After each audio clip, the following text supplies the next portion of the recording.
اللہ سبحانہ و تعالی فی محکم کتابہ الحکیم و فرقان المجید وہو اصدق الصادقین۔ بسم اللہ الرحمن الرحیم۔ یا ایہا الذین آمنوا اتقوا اللہ وکونوا مع الصادقین۔ صلوات بر محمد وعلی۔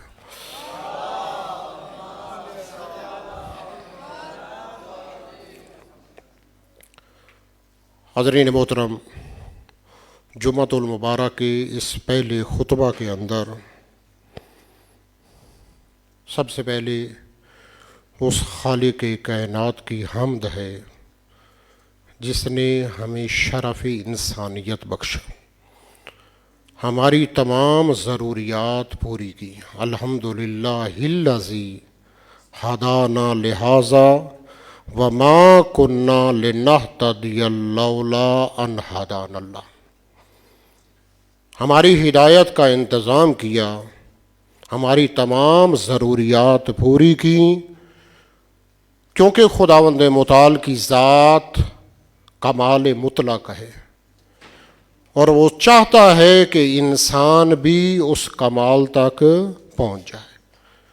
وہ خدا کی ذات عالی و متعالی ہے، انسان کو بھی، لہذا انبیاء، ائمہ، رسول، یہ خداوند متعال نے ہمارے لیے اسوے بنا کر بھیجے۔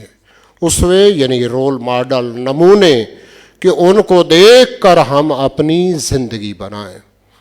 لہذا خدا کی حمد کریں کہ خدا کی حمد ہے ہماری تمام ضروریات مادی اور معنوی پوری کی، ہماری ہدایت کے لیے الہی نمائندے بھیجے جو واقعاً مجسم انسانیت ہے۔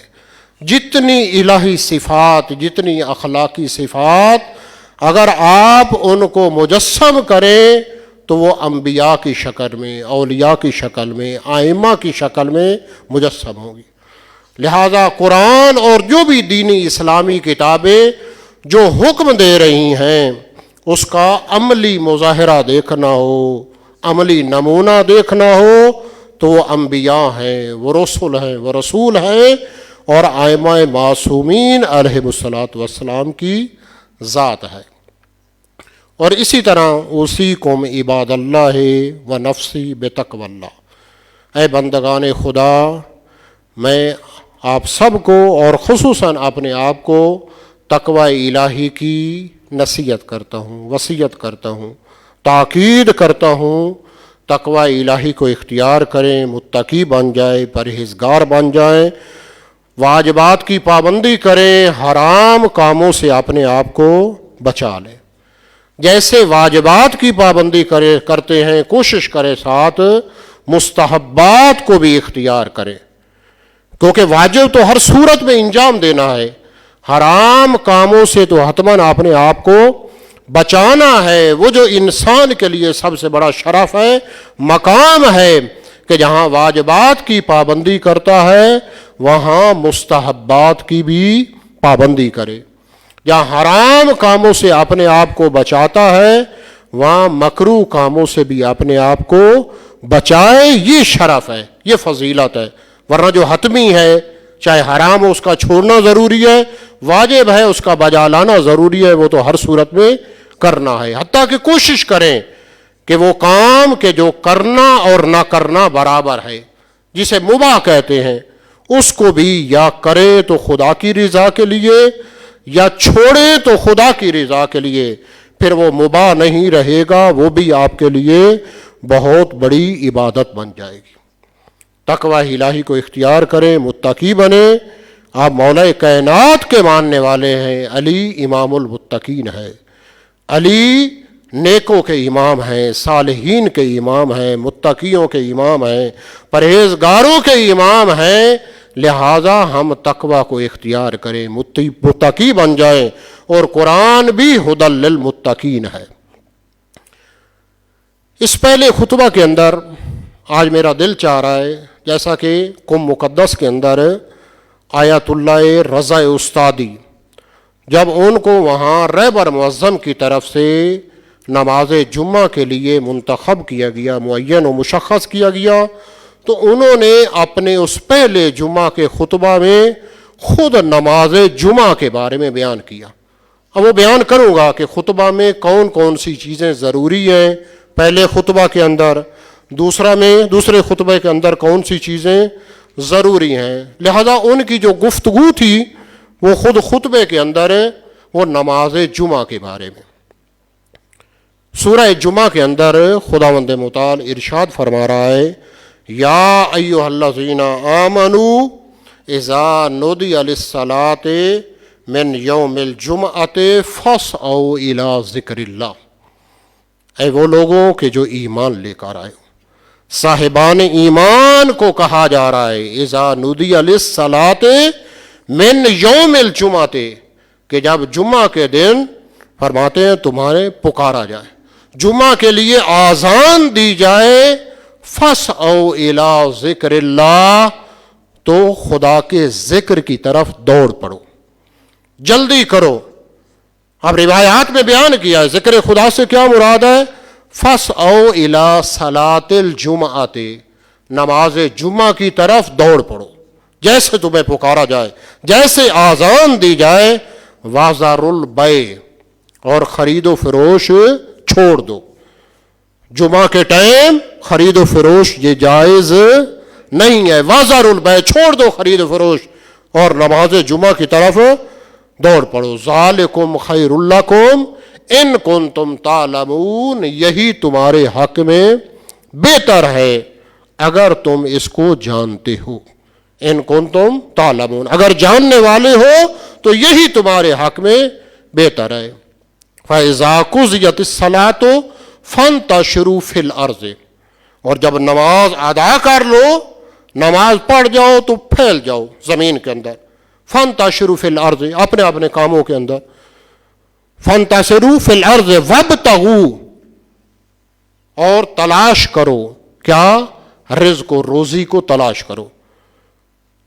زمین کے اندر رزق و روزی کو تلاش کرو. وَاذْكُرُوا اللَّهَ كَثِيرًا لَعَلَّكُمْ تُفْلِحُونَ، اور خدا کا بہت زیادہ ذکر کرو. ذکر خدا کرو، ذکر خدا زیادہ سے زیادہ کرو تاکہ تم فلاح پا جاؤ، کامیاب ہو جاؤ. ذکر میں ہمیشہ مشغول ہو. ہمیشہ جب شیطان ملعون دیکھتا ہے کسی کا دل خالی ہے ذکر خدا سے، تو وہاں اپنی نوگیل ڈال کر اس کو اپنے قبضے میں لے لیتا ہے. اور جو شیطان کے اختیار میں چلا جائے پھر اس سے کار خیر نیک کام کی توقع نہیں کی جا سکتی. الحمدللہ یہ ذکر خدا، سبحان اللہ، اللہ اکبر، لا الہ الا اللہ، خدا کے ذکر میں مشغول رہو. لہذا وہ عرفا فرماتے ہیں بزرگان جو واقعاً اس علم کے اوپر عمل کر کے منازل عالیہ طے کرتے ہیں، وہ ہمیشہ خدا کے ذکر میں مشغول رہتے ہیں. پہلے تو شیطان ملعون سے پناہ مانگے، ہمیشہ خدا کی پناہ میں رہیں. اعوذ باللہ من الشیطان الرجیم، یہ بدترین انسان کا دشمن ہے. قرآن بھی کہہ رہا ہے ان الشیطان لکم عدو، بے شک شیطان تمہارا دشمن ہے. فاتخذوہ عدوا، تو تم بھی اس کو اپنا دشمن بناؤ. یہ بدترین دشمن ہے. لہذا ہمیشہ خداوند متعال سے اس کی پناہ مانگے، پناہ مانگے. یہ ایسے ہی آیت اللہ دست غیب فرماتے ہیں کہ ایک درندہ وہ آپ کے پیچھے لگا ہوا ہے، آپ اس سے چھپ جاتے ہیں اور کسی کو اپنی مدد کے لیے پکارتے ہیں. اس لیے نماز کے اندر بھی ہے کہ نماز میں بھی جائیں تکبیرۃ الاحرام کے بعد اعوذ باللہ من الشیطان الرجیم، آہستہ آہستہ کہیں. بسم اللہ الرحمن الرحیم کیا ہے؟ جب خدا کی پناہ میں آ جائیں، خدا کی پناہ میں، کیونکہ یہ ہر صورت میں اس کی کوشش ہوتی ہے کہ انسان نیک کاموں کی طرف نہ جائے، بھلائی کی طرف نہ جائے. بدترین ملعون ترین ہے ہمیشہ. لہذا جب کسی ذریعے سے نہیں روک سکتا تو آخری اس کی کوشش ہوتی ہے ٹھیک ہے یہ نمازیں پڑھتا رہے، یہ روزے رکھتا رہے، یہ حج کرتا رہے، یہ اعمال انجام دیتا رہے، سب کچھ، لیکن دکھلاوے کے لیے، ریاکاری کے لیے، تاکہ لوگ مجھے اچھا کہیں، لوگوں کے لیے یہ اعمال انجام دے. اور الریا شرکن، ریا شرک ہے. فَإِذَا قُضِيَتِ الصَّلَاةُ فَانتَشِرُوا إِلَى الْأَرْضِ وَابْتَغُوا مِنْ فَضْلِ اللَّهِ وَاذْكُرُوا اللَّهَ كَثِيرًا لَعَلَّكُمْ تُفْلِحُونَ. وَإِذَا رَأَوْا تِجَارَةً أَوْ لَهْوًا انفضوا إِلَيْهَا وَتَرَكُوكَ قَائِمًا. جب تجارت کا یہ ہوا، تجارت کا سامان دیکھا انہوں نے، اور لہو و لعب میں دیکھا، کیونکہ وہ تجارت کا سامان لے کر آئے. پیغمبر خطبے دے رہے تھے نماز جمعہ کے، تجارت کا سامان لے کر آئے، انہوں نے دیکھا، اور ساتھ اس وقت ڈھول ڈھمکے بجاتے ہوئے، مختلف آوازیں دیتے ہوئے، شور شرابہ کرتے ہوئے، لاؤ بےہودہ چیزیں جو بھی انسان کو اپنے مقصد سے ہٹا دیں، وہ کام کرتے ہوئے آئے. تو کیا کیا انہوں نے؟ تارکو کا قائمہ، پیغمبر کو چھوڑ کر چلے گئے. وَإِذَا رَأَوْا تِجَارَةً أَوْ لَهْوًا انفضوا إِلَيْكَ وَتَرَكُوكَ قَائِمًا قُلْ مَا عِندَ اللَّهِ خَيْرٌ. کہہ دو ان سے کہ جو کچھ اللہ کے پاس ہے وہ بہتر ہے. قُلْ مَا عِندَ اللَّهِ خَيْرٌ مِنَ اللَّهْوِ وَالتِّجَارَةِ، تجارت اور لہو اور بےہودہ چیزوں سے بہتر ہے. وَاللَّهُ خَيْرُ الرَّازِقِينَ، خدا کی ذات بہترین رزق دینے والی ہے. خدا ہی کی ذات ہے، رازق ہے. لہذا 10 یا 12 افراد ملتے ہیں، وہ رہ گئے، باقی سارے چھوڑ کر پیغمبر کو چلے گئے. لہذا نماز جمعہ، اول توجہ کریں، نماز جمعہ نماز صبح کی طرح ہے، لیکن تھوڑا فرق ہے. پہلی رکعت میں فرماتے قنوت ہے رکوع سے پہلے، کیونکہ اکثر و بیشتر ہم 2 رکعت نماز پڑھتے ہیں، وہ نماز شب کی 1 رکعت وتر کے علاوہ، اور دوسری رکعت میں رکوع سے پہلے قنوت پڑھا جاتا ہے.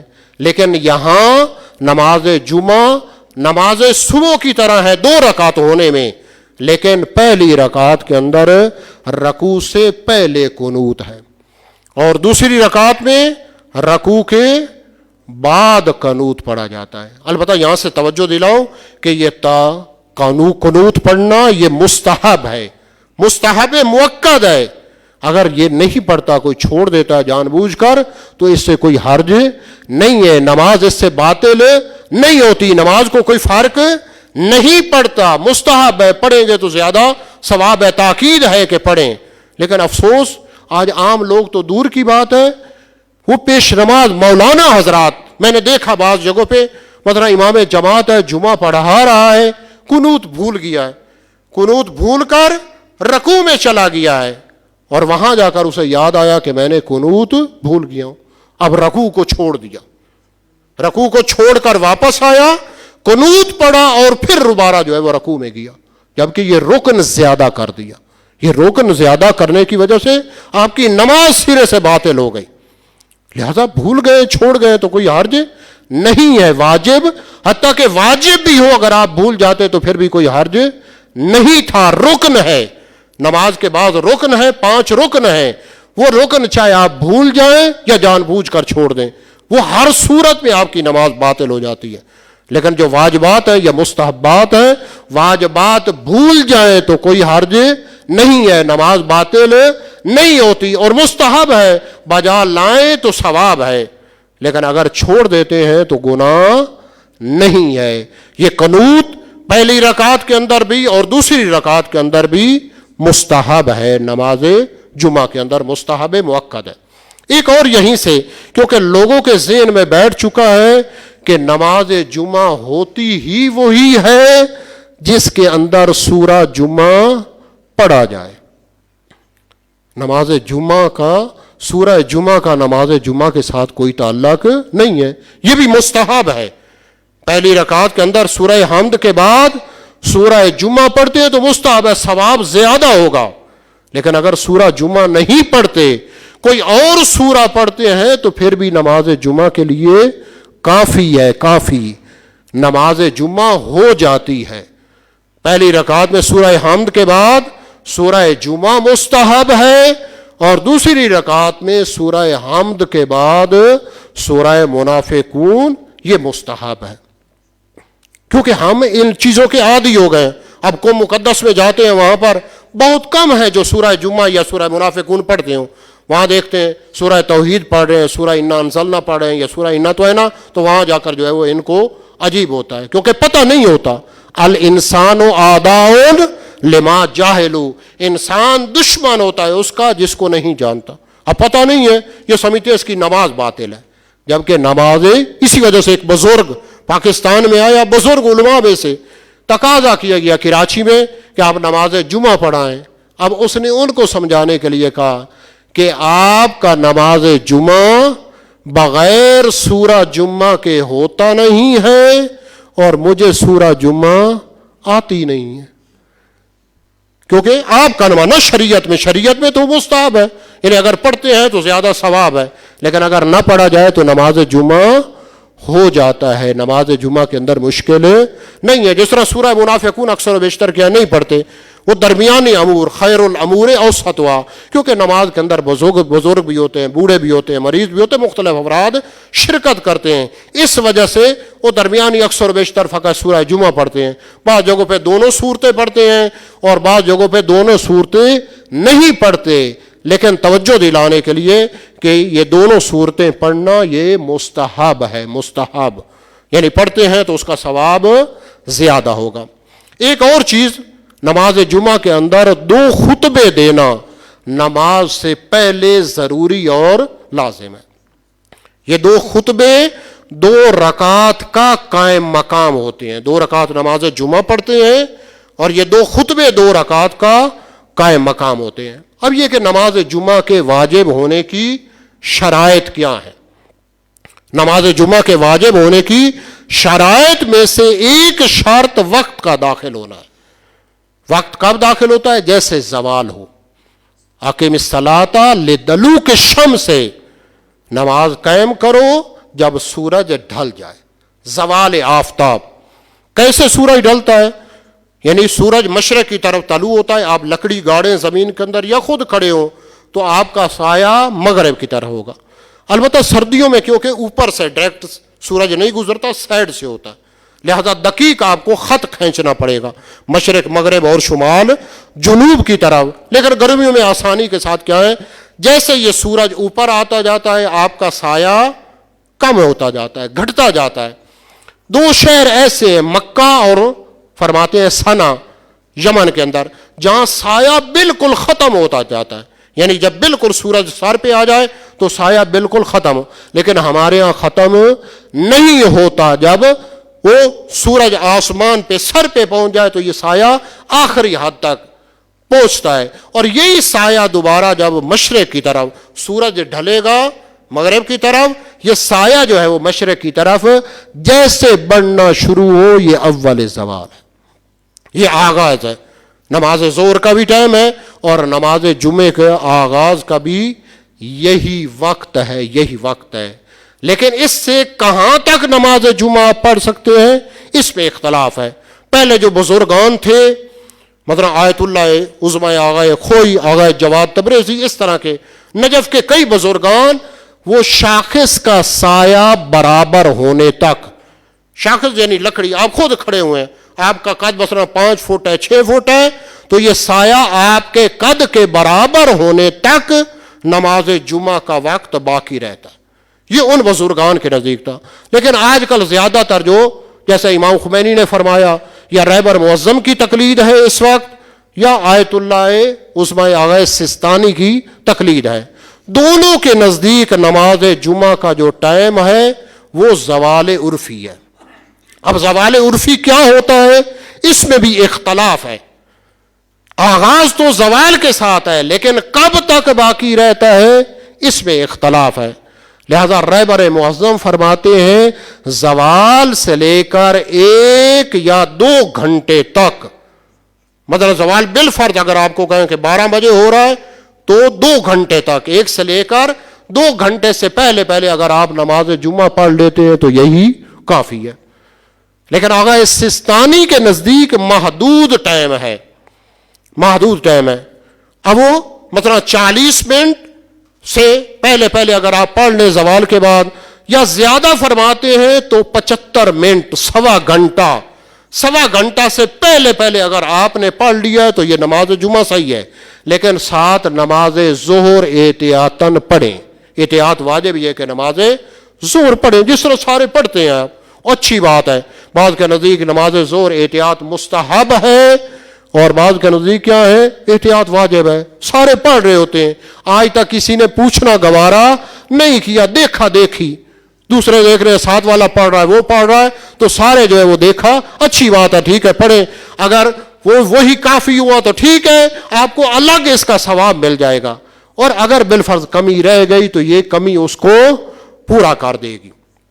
ایک اور چیز توجہ دلانے کے لیے کہ نماز جماعت، یہ نماز جمعہ، یہ اگر معصوم موجود ہو تو یہ واجب تعینی ہے۔ اصطلاح ہے، فقہی اصطلاح کے اندر، علم اصول میں ایک واجب تعینی ہوتی ہے اور ایک واجب تخییری ہے۔ جس طرح ایک واجب عینی ہے، ایک واجب کفائی ہے، ایک واجب نفسی ہے، ایک واجب غیری ہے، ایک واجب اصلی ہے، ایک واجب طبعی ہے، یہ کئی اقسام ہیں۔ لہذا تعینی اگر معصوم ہو اور معصوم کی طرف سے کیا ہے؟ نمائندہ ہو، معصوم موجود ہے، امام موجود ہے، تو اس صورت میں واجب تعینی ہے۔ واجب تعینی کسے کہتے ہیں؟ یعنی وہ واجب کہ جس کا عدل نہیں ہے، کوئی اور قائم مقام نہیں ہے، اس کا بدل نہیں ہے، اس صورت میں فقط نماز جمعہ ہوگی، اس کا کوئی اور اس کی جگہ پہ آپ پھر نماز ظہر نہیں ہے۔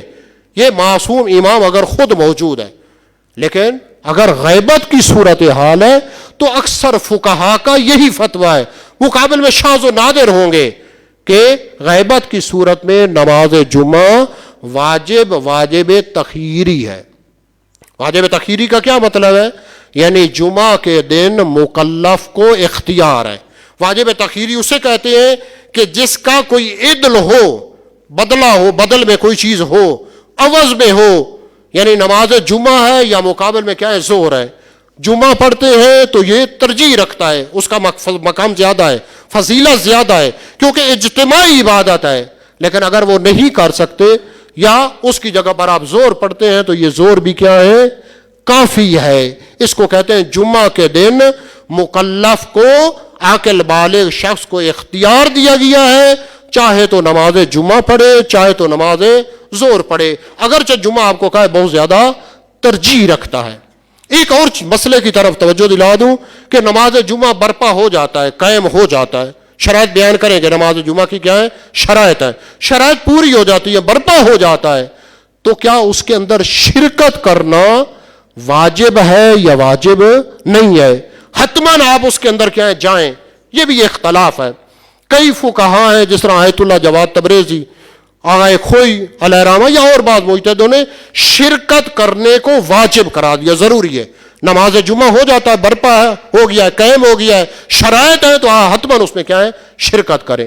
لیکن بعض کے نزدیک ہے کہ شرکت ضروری نہیں ہے، ہاں وہاں چلے جاتے ہیں تو وہ الگ ہے کہ خطبے کا سننا توجہ کے ساتھ لازم اور ضروری ہے، خصوصاً جب آپ ایک دوسرے کے ساتھ بات کر رہے ہیں یا نماز پڑھ رہے ہیں جہاں توجہ کے ساتھ نہیں سن سکتے تو یہ صحیح نہیں ہے۔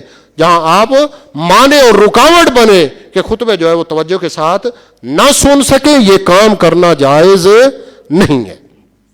بس نماز جمعہ کے واجب ہونے کی شرائط میں سے پہلا وقت ہے۔ دوسرا کیا ہے؟ فرماتے ہیں نماز پڑھنے والوں کی تعداد ہے، تعداد کم از کم 5 افراد ہوں امام جماعت سمیت، یعنی ایک امام جماعت ہو باقی 4 افراد ہوں تو نماز جمعہ ہوتا ہے۔ اگر اس سے کم تعداد ہے تو آپ نماز جمعہ نہیں پڑھ سکتے۔ یہ کم از کم جو ہے وہ تعداد، بعض نے 7 تک جو ہے وہ تعداد بیان کی ہے۔ اور یہیں سے میں ایک اور جو ہے شرط ہے، نماز جمعہ بغیر جماعت کے نہیں ہوتا، بغیر جماعت کے نہیں ہوتا، جماعت اس کے اندر شرط ہے۔ عام نماز آپ پڑھتے ہیں تو آپ جماعت کے ساتھ پڑھیں پھر بھی ہو جائے گی، تنہا پڑھیں پھر بھی ہو جائے گی، لیکن نماز جمعہ بغیر جماعت کے صحیح نہیں ہے، باطل ہے۔ کوئی اگر بغیر جماعت کے کیا ہے یا اس تعداد سے کم افراد ہیں اگر نماز جمعہ پڑھتا ہے تو وہ نماز جمعہ صحیح نہیں ہے۔ اب یہی سے ایک دقیق نقطہ ہے، علمی نقطہ، اس کی طرح میں آپ کی توجہ دلاؤں. وہ آیت اللہ عظمی آغا جوادی آملی نے قم المقدس کے نماز جمعہ کے اندر متوجہ کیا. وہاں علماء ہوتے ہیں، فقہاء ہوتے ہیں، بڑے بڑے بزرگان ہوتے ہیں. یہ اس بہت عظیم دقیق نقطے کی طرف انہوں نے توجہ دلائی. مومنین توجہ کریں، اکثر و بیشتر ہم جو جمعہ پڑھتے ہیں ہماری صورتحال خراب ہے.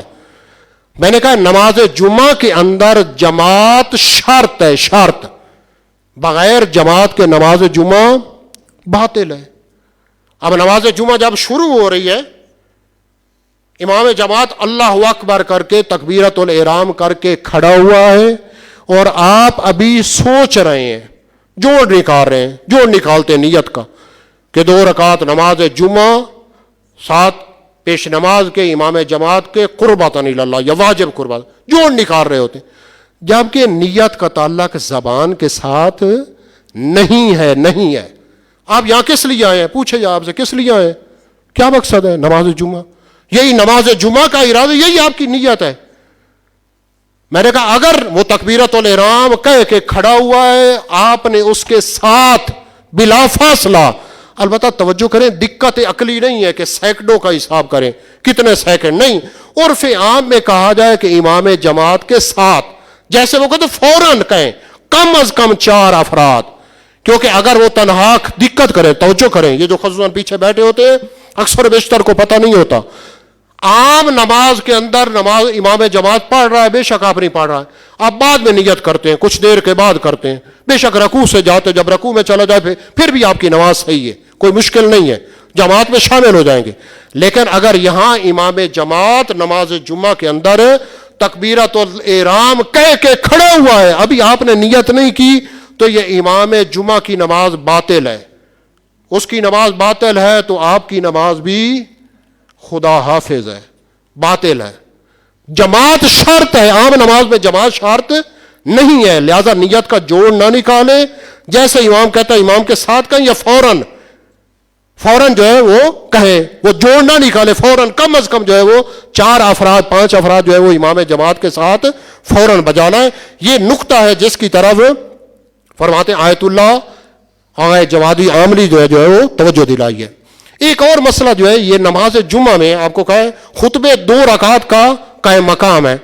اب اگر نماز جمعہ میں کوئی پہنچتا ہے، پہلی رکعت میں ٹھیک ہے، دوسری رکعت میں اگر شامل ہوتا ہے تو یہ نماز جمعہ اس کا صحیح ہے یا صحیح نہیں ہے. پریشان تو نہیں ہوئے نا مومنین؟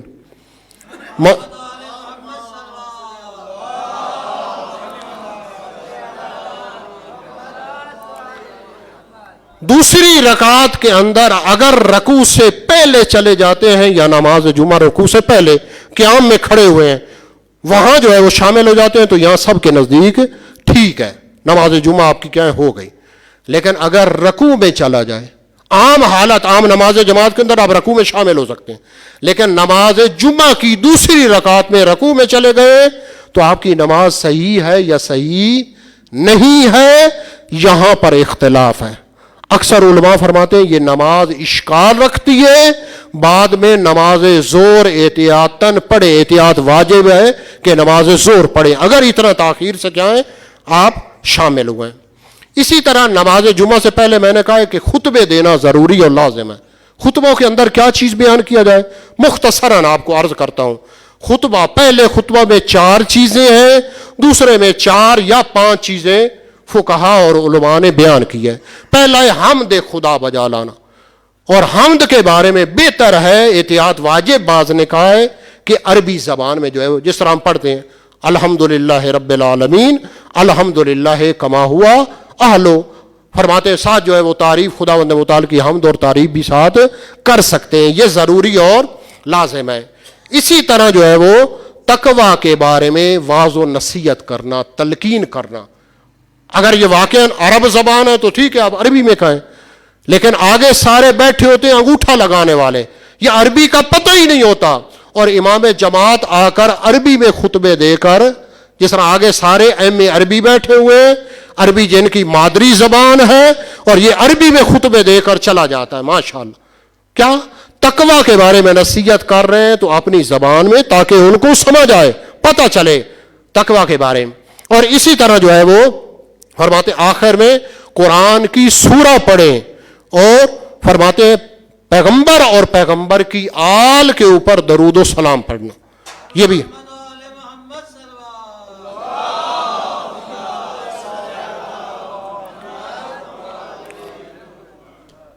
پر یہ چار چیزیں ہیں، حمد و تعریف خداوند متعال کی اور درود. اس کے بارے میں ہے کہ عربی میں کہیں، احتیاط یہ ہے، احتیاط واجب باز نے کہا ہے. تقوی کے بارے میں نصیحت کرنا چاہتے ہیں تو جو اکثریت کی زبان ہے اسی میں کہیں، اور خطبے کے آخر میں سورہ پڑھنا، کوئی بھی قرآن کا چھوٹا یا بڑا سورہ جو ہے وہ آپ پڑھ سکتے ہیں. دوسرے خطبے کے اندر بھی یہی چیزیں ہیں، لیکن بعض نے احتیاط کہا ہے، احتیاط واجب کہا ہے، یا بعض نے کیا کہا ہے کہ فتویٰ کی بنا پر ضروری. جس طرح مثال کے طور پر پہلے خطبے کے اندر کہا ہے کہ احتیاط واجب یہ ہے پیغمبر اور پیغمبر کی آل کے اوپر درود و سلام پڑھنا. دوسرے خطبہ میں فتویٰ دیا ہے کہ ضروری اور لازم ہے. یعنی دوسرے خطبے کے اندر بھی یہی چار چیزیں ہیں، خداوند متعال کی حمد و تعریف بجا لائیں، پیغمبر اور پیغمبر کی آل کے اوپر درود و سلام پڑھیں، تقوی کی واعظ اور نصیحت کریں، آخر میں سورہ پڑھیں، اور ساتھ احتیاط مستحب ہے کہ مومنین، ضروری نہیں ہے، احتیاط مستحب ہے کہ مومنین و مومنات جو اس دنیا سے چلے گئے ان کی مغفرت کے لیے دعا کریں. فرماتے ہیں یہ خطبہ کے اندر ایک اور چیز جو بہت مہم ہے کہ خطبے دینے والا کھڑے ہو کر خطبہ دے. یہاں خطاب نہیں کرنا کہ ممبر کے اوپر بیٹھا ہو یا کرسی کے اوپر بیٹھا ہو، تو یہ صحیح نہیں ہے. ہمارے ہاں کھڑے ہو کر خطبے دینا واجب ہے. جو کھڑے نہیں ہو سکتا وہ نہ پڑھا ہے نماز جمعہ. لیکن پاکستان ہے، پاکستان کے اندر ظاہر بزرگ علماء، استاد العلماء، اب میں بزرگ علماء اس وقت جتنے آپ فرض کر سکتے ہیں ان کے بھی استاد تھے. ہم نے خود دیکھا ان کو ایک بڑے شہر کے اندر آئے اور ممبر پہ بیٹھ کر انہوں نے نماز جمعہ کے خطبے دیے. یہ کہاں سے نہیں معلوم ہے. جہاں جا کر ساری توضیحیں پڑھے، سب کھڑے ہو کر خطبہ دینا ضروری اور لازم قرار دیتے. ایک اور چیز جو بہت ضروری ہے کہ جو خطبے دے رہا ہے وہی نماز جمعہ پڑھائے. یہ نہیں ہے کہ خطبے کوئی اور دے اور نماز جمعہ پڑھانے والا کوئی اور ہو. لیکن یہاں پاکستان ہے، ایک بزرگ غلطی کرتا ہے تو اس کی غلطی سنت بن جاتی ہے. مجھے تعجب ہوتا ہے. اب یہاں بعض علماء ہیں، بزرگ علماء سفید ریش ہیں، پھر رہے ہوتے ہیں، مختلف جگہوں پہ جاتے ہیں. یہ پیش نماز مولانا حضرات بعض جگہوں پہ جمعہ یہ جا کر وہاں خطبے دیتا ہے اور پھر اسے کہتا ہے پیش نماز کہ نماز جمعہ آپ پڑھاؤ. یہ کہاں سے دین نکالا؟ اسے پوچھا ہے بعض نے کیوں ایسا کرتے ہو؟ کہا ایک فلاں بزرگ فلاں آیت اللہ نے کیا ہے. وہ آیت اللہ کرے یا غیر آیت اللہ کرے، آیت اللہ بھی تو ہمارے بنائے ہوئے ہیں. ایک واقعہ پڑھ کر پڑھا کر مجتہد بن جاتے ہیں اور ہم راکٹ ہیں. لہذا آیت اللہ اس درجے تک تو نہیں پہنچ سکتے، اس کو مقام کو کھینچ کر نیچے لے آتے ہیں. مومنین کرام، جس طرح افسوس ہوتا ہے پاکستان کے اندر لفظ علامہ کو بدنام کیا گیا. علامہ ابھی کم میں جائیں مجتہدوں کو بھی نہیں کہتے، بڑے بڑے علماء کو فقہا کو بھی نہیں کہتے. وہاں علامہ طباطبائی صاحب تفسیر المیزان کو علامہ جب مطلق کہا جاتا ہے تو علامہ ہلی علیہ الرحمہ یا علامہ حسن زادہ عاملی کے، ورنہ مجتہدوں کے ساتھ بھی استعمال، جو 30 سے زیادہ علوم کے ماہر تھے، PhD، ان کو کہا جاتا ہے. لیکن ہمارے ہاں جس کی داڑھی چٹ ہو، پیچھے بال بڑے بڑے رکھے ہو کہ گت ڈال سکے، اس کے ساتھ لفظ علامہ ہم نے لگانا. اور اسی طرح میں ایک اور افسوس کر رہا ہوں کہ یہ آیت اللہ کا جو لفظ تھا آئندہ پاکستان میں یہ بھی بدنام ہو رہا ہے. اب ہر ایک کے ساتھ ہم نے آیت اللہ لگانا شروع کر دیا. پاکستان کے بزرگان استاد العلماء تھے، ہمیں اس سے کوئی نہیں ہے، بہت مقام ہے، ان کا مرتبہ ہے، جو ساری زندگی مقلد رہے ہیں، زندگی میں ان کو کسی نے آیت اللہ نہیں کہا. اب مرنے کے بعد نہیں معلوم وہ قبر میں بیٹھ کر درس خارج پڑھا رہے ہیں، درس خارج پڑھ رہے ہیں، پڑھا رہے ہیں، وہ قبر میں جانے کے بعد کیا ہے، وہ مجتہد بن گئے، آیت اللہ ان کے نام کے ساتھ. زندگی میں ان کو کسی نے نہیں کہا. تھے مقلد، ساری زندگی مقلد تھے، وہ خود بھی شدت کے ساتھ منع کرتے تھے. اور یہاں سے ایک اور توجہ دلا دوں، یہ جو ہمارے بزرگان نجف کے اندر پڑھتے رہے ہیں، میں نے تحقیق کی ہے کہ اس وقت نجف کے جو بزرگان علماء مجتہد ہوتے تھے وہ جب کسی طالب علم کے اندر صلاحیت دیکھتے تھے کہ واقعاً یہ ذہین ہے، قابل ہے، تو اس کو کہتے تھے یہ مجتہد ہے، لکھ کر کہ یہ پڑھے تو آئندہ مجتہد بن سکتا ہے، صلاحیت ہے اس کے اندر، قوت ہے مجتہد بننے کی. لیکن ہمارے بعض افراد نے اسی سے سوء استفادہ کیا. میں بزرگ ایک نجفی عالم دین نے کہا کہ ہم سارے مقلد ہیں، لیکن پاکستان بالکل خالی تھا، اور ہم جب آئے تو عوام نے ہمیں اٹھا لیا، علامہ صاحب فلاں آ گئے، یہ آ گئے. جس طرح ایک پورا شہر گاؤں اندھی ہو، اس میں کوئی کانا آ جائے تو اسے وہ بہت اٹھا لیتے ہیں، وہ اندھوں میں جو ہے وہ کانا راجا، یعنی یہی صورتحال. بالکل پاکستان خالی تھا، علماء نہیں تھے، پیش نماز نہیں تھے، جس کی وجہ سے کیا ہے اس طرح کا جو ہے وہ صورتحال آئندہ یہ بھی ہوگا.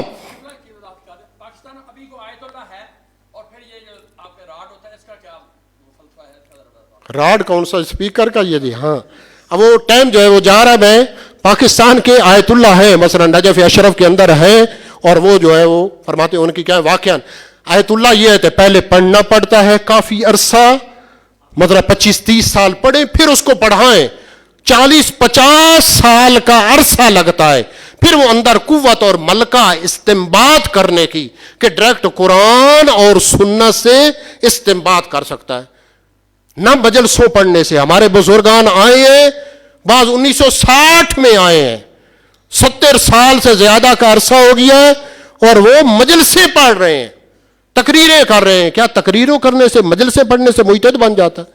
یہ تمام درس اول سے لے کر آخر تک بار بار پڑھانے پڑتے ہیں، اور پھر وہ صلاحیت اور قوت ہوتی ہے کہ وہ واقعا وہ اس درجے پر پہنچ جائے جس طرح نجف اشرف کے اندر کیا ہے وہ موجود ہیں. ایک اور یہ جیسے انہوں نے کہا ہے وہ ٹائم جو ہے کم ہے، فقط آپ کو کہ یہ مستحب ہے خطبہ دیتے ہوئے عصا، لکڑی کا کوئی چوب ہو، لکڑی ہو یا عصا ہو یا تلوار جو ہے وہ آپ اپنے ساتھ رکھیں، اس کا اعتماد سہارا لیں.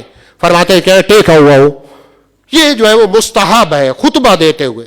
لیکن توجہ دلاؤں یہیں سے، یہ پیغمبر اپنے زمانے میں عصا رکھتے تھے. مولا کائنات عصا نہیں ہوتا تھا، شمشیر ہوتی تھی، تلوار ہوتی تھی. اس دور میں تلوار اور یہ عصا یہ ایک اسلحہ شمار ہوتا تھا. آج کون اس کو اسلحہ شمار کرتا ہے؟ کون آج تلوار کو اسلحہ شمار کرتا ہے؟